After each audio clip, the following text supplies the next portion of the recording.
څاروي دي، ګیاګانې دي، آلایشونه دي. نو یاد ساتئ عزیزان محترم چې نالۍ د ګنډلو لپاره نه وي، نالۍ د اوبو لپاره. نو خپل ګنډ چې هر قسمه دی، یا خپل یو لفافه کې راخپل کړي یا یو سیف ته، ولې چې نالۍ پې بندې شي، د ناولو نه بیا بارانونه شي یا سیلابونه شي، بیماریانې شي، دا ټولې خبرې.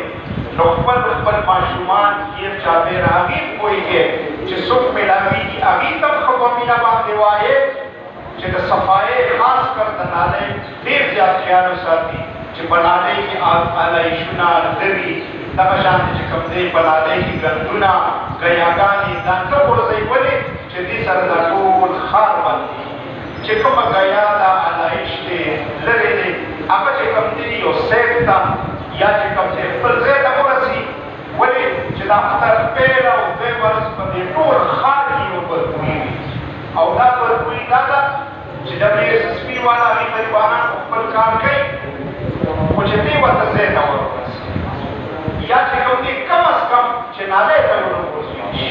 ولې چې نالۍ ته ورغورځولی شي، هغه ګند هم سیوا شي، نالۍ بندې شي، دا ټول ضایع خبره ده. ښار دی کنجسټډ دی، ډېر ناجوک دی. نو په دې کې خصوصي خیال وساتئ. درېیم دعاو کې د زمرد شاه